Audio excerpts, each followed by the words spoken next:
This is the Living History Podcast, broadcasting live across the airwaves. Hello everyone, welcome to Living History and happy Australia Day.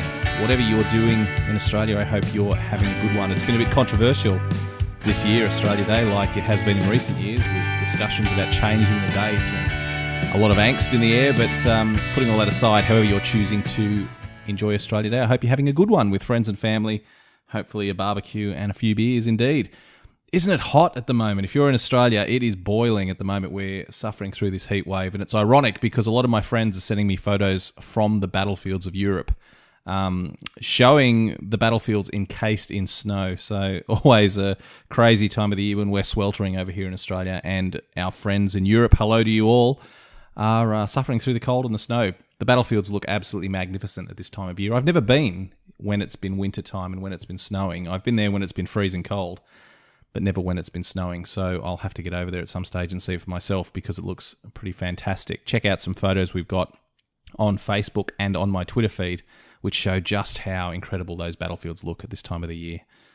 Like always with these things, we should add that visiting the battlefields during the winter is a pretty special experience because the men themselves who are over there didn't get the opportunity to pick what seasons they would be fighting in, and obviously they had to live through all the weather extremes, including the ice and snow, which struck every winter on the battlefields in both Gallipoli and the Western Front. And of course, that must have been a hell of a shock to the young blokes who'd come from Sydney and Perth and Melbourne and had to make their try and fight and live in these conditions in the snow and the rain. What else is happening? Let's talk about a few things that happened this week in history. It's always good to look back and find out what was happening on this week in history in years gone by. And it was a pretty busy time, I've got to say. January seemed to be a time throughout history when a lot was going on, and this week in January was no exception. Starting in 1941, this was the day, the 22nd of January, was the day that Tobruk surrendered. The garrison at Tobruk surrendered to Australian forces. So the Italians surrendered, and the Germans that were there surrendered, and then, of course, that was the beginning of the huge siege, the siege of Tobruk from the Afrika Korps, which lasted until December 1941. So this was the start of that event, the day the Australians marched in, the Australian 6th Division marched into Tobruk this day in 1941. And then a year later, 1942, the Japanese were really marauding through the Pacific at this time. So this was a time when a lot of ground was falling to the Japanese, beginning with one of the most consequential battles that occurred at this era when the Japanese captured Rabaul in New Britain, and that they captured a lot of Australians there. And Rabaul was then in Japanese hands for most of the remainder of the war. It was one of their most crucial bases in the Southwest Pacific. And it didn't fall to the Allies until very late in the war because the Allies had, as they called it, Operation Cartwheel, where they surrounded and contained Rabaul rather than capturing it head on. So it was on this day, this week in 1942, that Rabaul first fell to the Japanese. The Japanese, in the days that followed, also landed at Lae in New Guinea and began setting up an airbase in Lae, and the fighting later in the war to take Lae back was quite severe. But the Japanese landings in both Rabaul and Lae led to full mobilisation in Australia, which also occurred this week, 25th of January 1942. The Australian government declared that every man, child, woman, total war, everyone would have to be mobilised in order to beat back the Japanese threat. So that occurred this week as well. Imagine what it must have been like during the Second World War in 1942 at this time. The Japanese were landing everywhere. The attack on Pearl Harbor had just taken place. And of course, Australians didn't realise at the time in 1942, but the Japanese were about to begin attacking Darwin. So this must have been a terrifying time, probably the most terrifying time of the war for Australians, as the Japanese seemed to be on our doorstep and ready to invade at any moment. Also, this week in World War II history, moving forward to 1945, a terrible, terrible, tragic chapter of the war. 1945, today, the 26th of January 1945, was the beginning of the Sandakan Death March in Borneo. And this was an absolutely horrific chapter of the war where prisoners of war who'd been captured by the Japanese in the earliest days of the war and then imprisoned under horrific conditions for 3 years were then marched by the Japanese from Borneo, the Japanese felt that the Allies were going to land any day. Quite rightly, they knew that the Allies were coming, so they wanted to get rid of their prisoners and march them out of the prison camps. So this began an absolutely awful march of about 2,500 British and Australian prisoners were marched from the coast in Borneo inland in the area of Sandakan. And of the 2,500 that set out on that march, only 6 men survived. I said that correctly. Only 6 out of 2,500. Most of them died of mistreatment, disease, exhaustion on the march, or they were shot by the Japanese or beheaded. It was just a horrific time. And if you go to the War Memorial in Canberra, I was there last week, and one of the most touching exhibitions you can find in the World War II section is a wall absolutely wallpapered with photographs of the men who died on that death march. And I say this all the time, you would have heard me say it, that in war, the one thing you just can't understand is the scale of people involved, the scale of the death. And when you stand there and see this wall covered in photos of these men who didn't survive that death march, it really puts it into perspective. It doesn't really put it in perspective. I don't know why I said that. It doesn't put it into perspective. It just creates this sense of shock at just the sheer number of men, particularly when you think everyone was a father or a brother or a son. So just an awful chapter. So that occurred this week in 1945. 1952, the Korean War. Poor old Korean War doesn't get a lot of mention, so it's worthwhile us remembering what went on there. 25th of January 1952, the HMAS Sydney, very famous aircraft carrier that Australia used for many years in that era. She finished her service in the Korean War this day in 1952. So she operated aircraft in the attacks in 1951 and 1952. And she left that theatre on this day in 1952. Sydney, of course, was very famously used again during the Vietnam War. And many of the people listening here would be Vietnam veterans or would have had brothers or fathers who went off to the Vietnam War, and most of those would have gone over on the HMAS Sydney. She was very well known to the Vietnam veterans, so a very popular ship. She finished her service this day, or this week, in 1952 in the Korean War.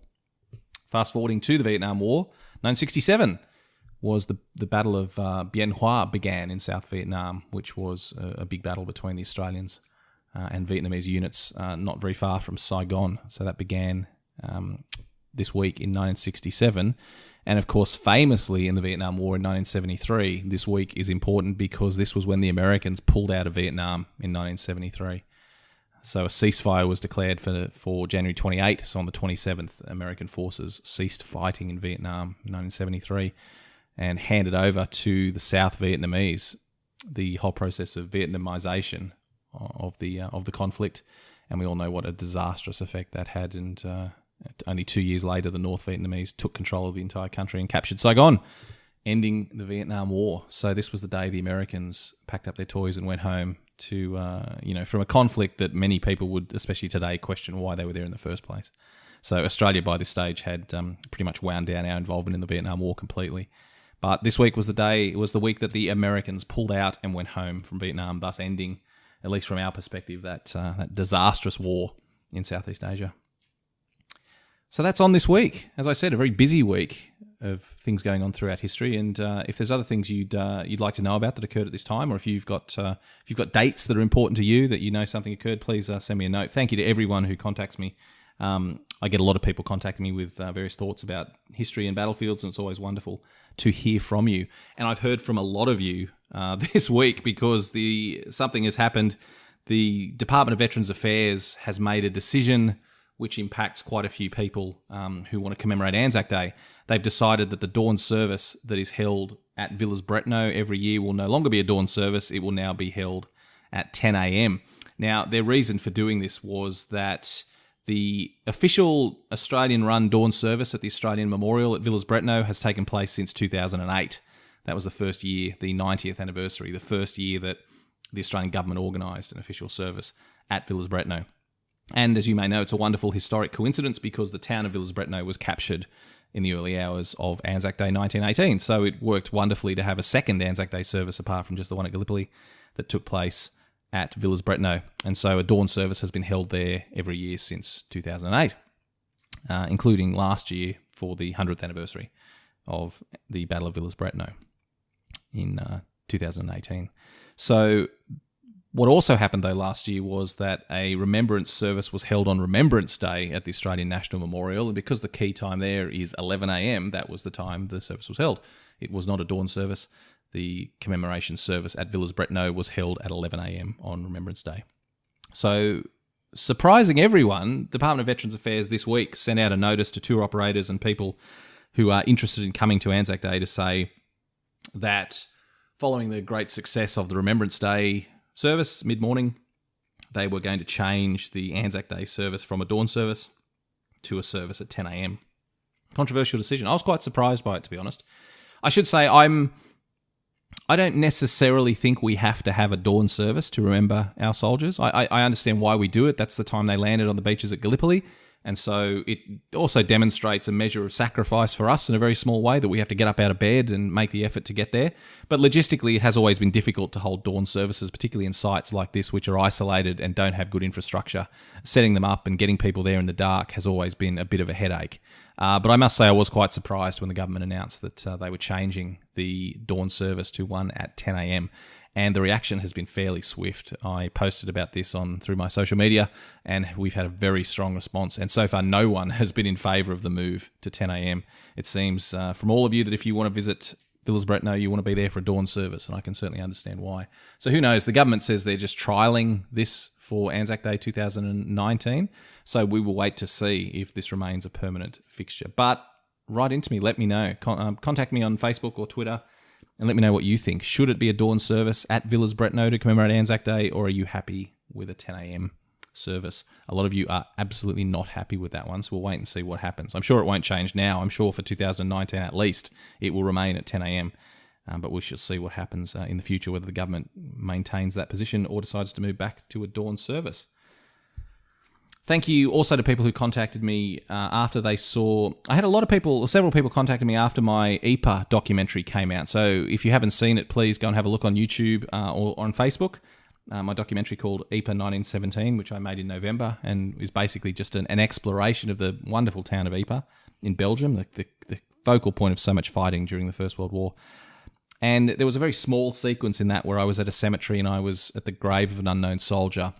And I was describing how we should remember that when we see names of soldiers on the big memorials like the Menin Gate or the Australian National Memorial at Villers-Bretonneux or the Thiepval Memorial to the Missing or any of the other great memorials around the battlefields to the missing soldiers, we should remember that the majority of the soldiers recorded on those memorials do have a grave. They're not lying out in the fields. For the majority of soldiers, they're not still lying out in the fields. They were found after the war and buried in a grave in a cemetery.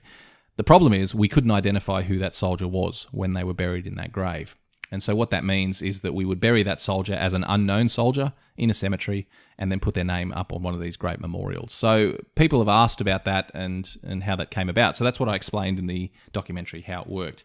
But there's probably a little bit more detail to that that's required so people have a good understanding, because several people wrote to me and said, well, my great-uncle is missing or my great-grandfather is missing from fighting during the First World War. So can I donate my DNA in the hope that he is one day uncovered and then can be identified? And so it's a fair question, but it also demonstrates that there's probably a lack of understanding about what the authorities desire to do with the missing of the First World War and what is practically possible. So we've all seen these stories in recent years about using DNA testing to identify soldiers from the First World War, and it's absolutely wonderful. The first time that it occurred was many years ago, about 2007, I believe it was, when the Flanders Five or the Westhoek Five were identified. 3 of the 5 men were identified. They were uncovered in Belgium when a road was being made. A road was being dug up to lay a gas pipe, and they uncovered 5 Australian soldiers. And they identified 3 of them using DNA, which was a really great result. And we actually told that story in my documentary, Lost in Flanders, which came out at about the same time, the story of these 5 men and the identification of 3 of them. So that was a great first step. And then, of course, a couple of years later at Fromelles, the really big one occurred when they uncovered 250 soldiers in a mass grave and then were able to use DNA to identify so far more than 100 of those soldiers. So it's a really wonderful achievement. In fact, I think it's more like 150 they've identified now. Really wonderful achievement. So this demonstrates what DNA is capable of doing, and it can be used to identify soldiers from the First World War, which is really wonderful.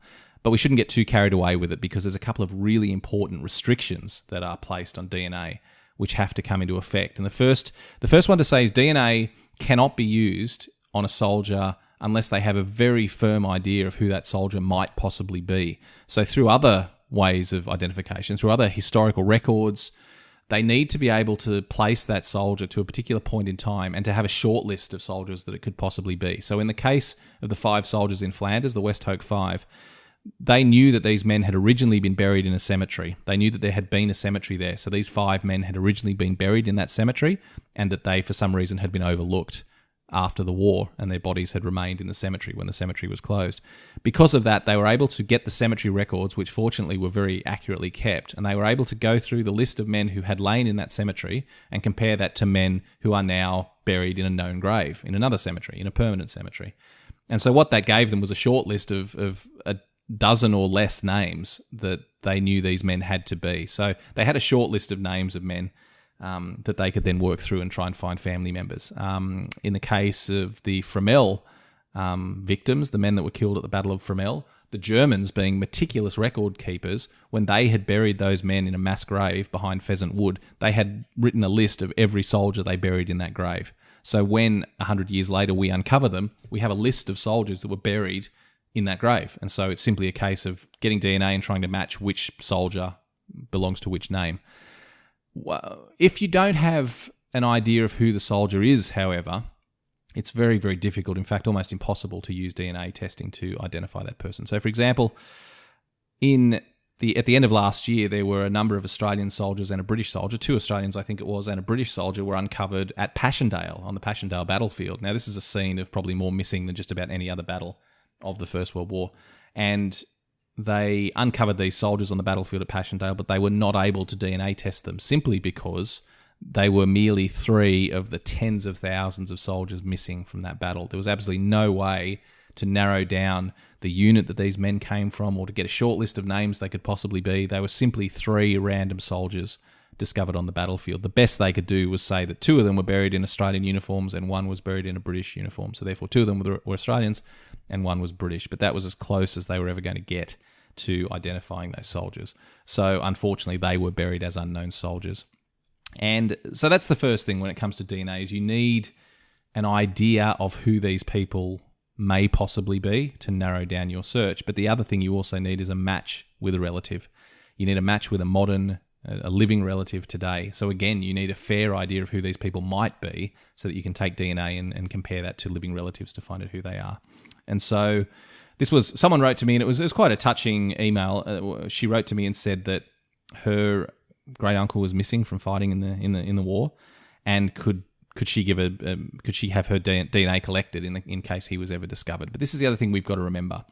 Firstly, not only it would be very difficult to find living relatives of all the soldiers that are missing from the First World War, but secondly, there are no plans, there are no intentions with the authorities to dig up cemeteries where unknown soldiers lie in an effort to identify those soldiers. That is absolutely not going to happen.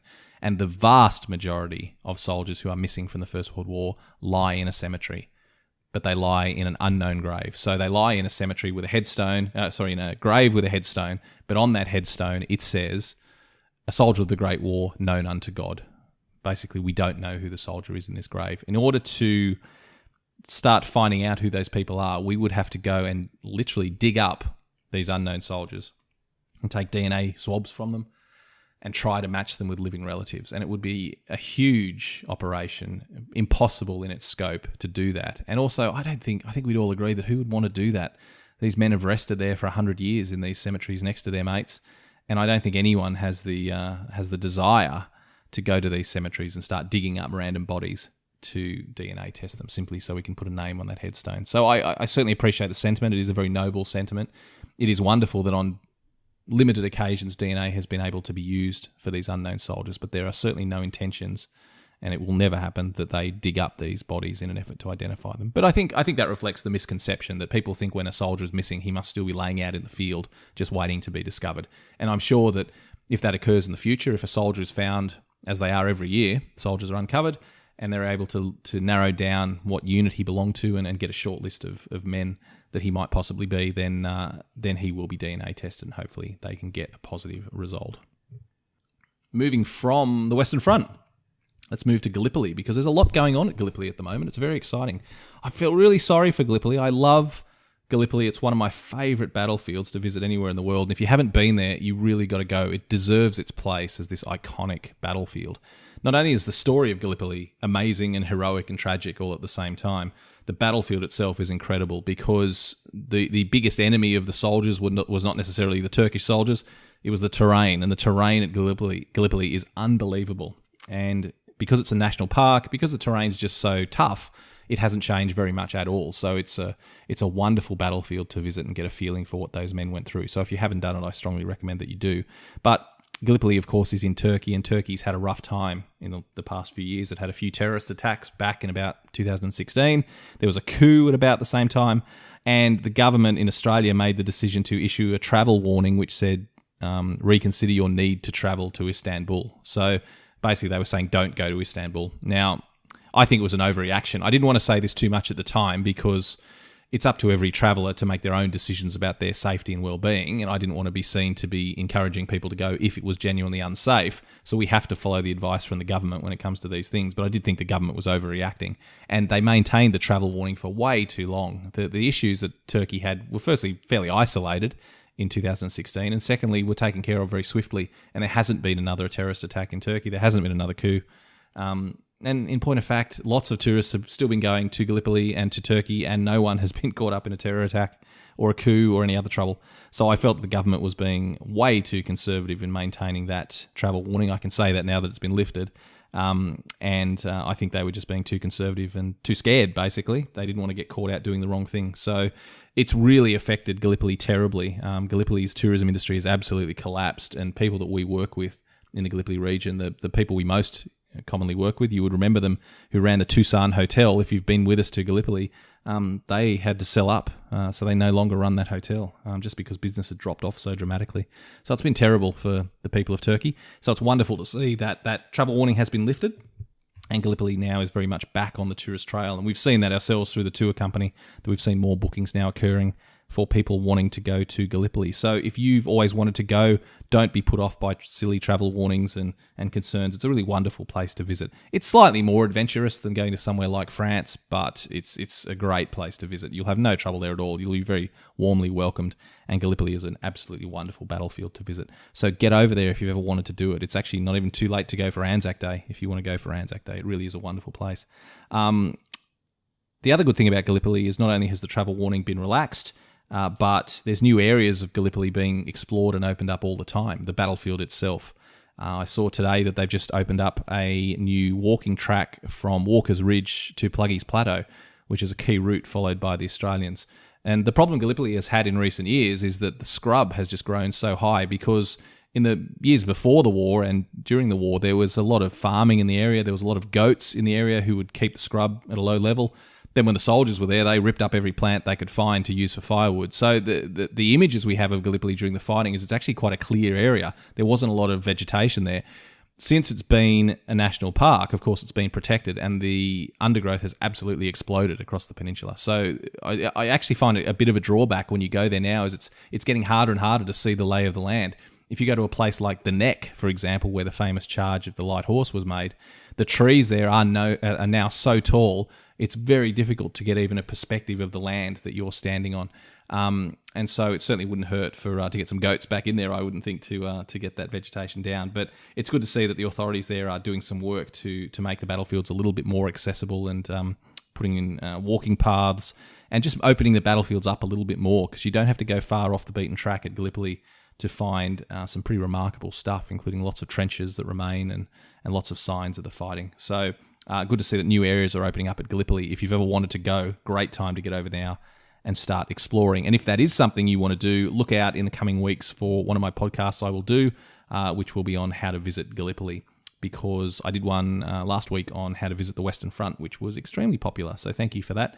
And so people are now asking if I could do one for Gallipoli as well. So look out for that in the coming weeks, a special podcast on how to visit Gallipoli. What else has been happening lately? Other news? Oh, this was something, sad news. One of the last Dambusters, the men that flew that incredible raid during World War II to blow up the dams of the Ruhr Valley in Germany.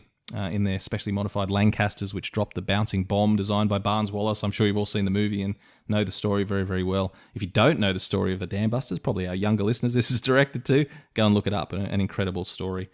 Just one of those great tales of British ingenuity during the war and not letting the Nazis get the upper hand. A wonderful tale. Well, Fred Sutherland, who was one of the surviving Dambusters, passed away this week, aged 95, and he was a Canadian who fought with the Royal Air Force during the Second World War. So he passed away in Canada, aged 95. And what that means now is there's only one Dambuster left, Johnny Johnston. He is the only Dambuster still surviving from that famous raid. And it's just, I know time moves on and we should remember that these are wonderful men who've led wonderful lives, but I'm quite heartbroken at this idea that the Second World War generation is fading away. We saw it with the First World War generation. It's been 10 or 15 years since the last World War One survivor passed away. And so now we live in an era without World War One veterans. We have for some time. And very, very soon, before we know it, we're going to live in an era where there are no World War Two veterans either. So I can't remember the exact statistic, but in America, I heard that hundreds of thousands of World War Two veterans are passing away every day. So it's quite tragic. It's very sad. I feel a little bit like a child not knowing what he's going to do without his parents when we don't have any First World War veterans and then we don't have any Second World War veterans either, and we'll be left to carry on our own. I don't want to get too melodramatic, but I do find it very, very sad that we're losing them in such great numbers. So farewell, Fred Sutherland, one of the last Dambusters. Rest in peace, mate. You did a great job, and I hope you lived a long and, well, certainly a long, but I hope it was a happy life as well. And best wishes to Johnny Johnston, the last surviving member of that Dambusters raid during World War II. Speaking of men who did heroic actions, I saw on Twitter this week a pretty interesting post, actually. It was posted by Scott Brand. So, Scott, if you're listening, thank you very much. But it was, he'd recently visited Arlington Cemetery in Washington, D.C., the huge American military cemetery. And while he was there, he came across a plaque, which was, I've got a photo of it in front of me, which is from the people of the United Kingdom in honour of those men from the United States of America who were awarded the Victoria Cross, Britain's highest award for gallantry during the First World War. Now, this is something I had absolutely no idea about, but I suppose it makes sense. I knew that during the war, particularly in the years before 1917, when America wasn't officially in the war, American men who felt that they had to do something would often cross the border into Canada and enlist with the Canadian forces. So many tens of thousands of Americans served with the Canadian forces during the war. But I didn't realise this, that 4 of them won the Victoria Cross while serving with Canadian forces during the First World War. So those 4 men are Captain Bellenden Hutchinson, Sergeant George Mullen, Sergeant Raphael Zangel, and Lance Corporal William Metcalf. All won the Victoria Cross while serving with Canadian forces, but they were all US men serving with the Canadians. The 5th man, of course, who's been honoured with the Victoria Cross is America's unknown soldier from the First World War. He was awarded a Victoria Cross by the British government. So that's the 5 men who have received the Victoria Cross, 4 of them. The unknown soldier, of course, is more symbolic, but the 4 men who won the Victoria Cross during the First World War while serving with the Canadians. Absolutely amazing. So again, these little chapters of history that you don't necessarily think of straight away. And then doing a bit more research into it, if you look at the numbers of men that won the Victoria Cross from countries outside Great Britain, quite extraordinary, just about every corner of the globe. Obviously, a lot of Australians, New Zealanders, Canadians, the men from the Commonwealth, you would expect, Indians, all the branches of the Commonwealth won, but some from some pretty far-flung places as well, and not least of which was those men from America. So absolutely amazing to think of those American soldiers who won those foreign awards. That's really it from me for this week. It's been that was just a bit of a summary of everything that's been going on. If you want to visit the battlefields with me, please do. I'd love to have you join me or one of my fantastic teams of historians over on the battlefields.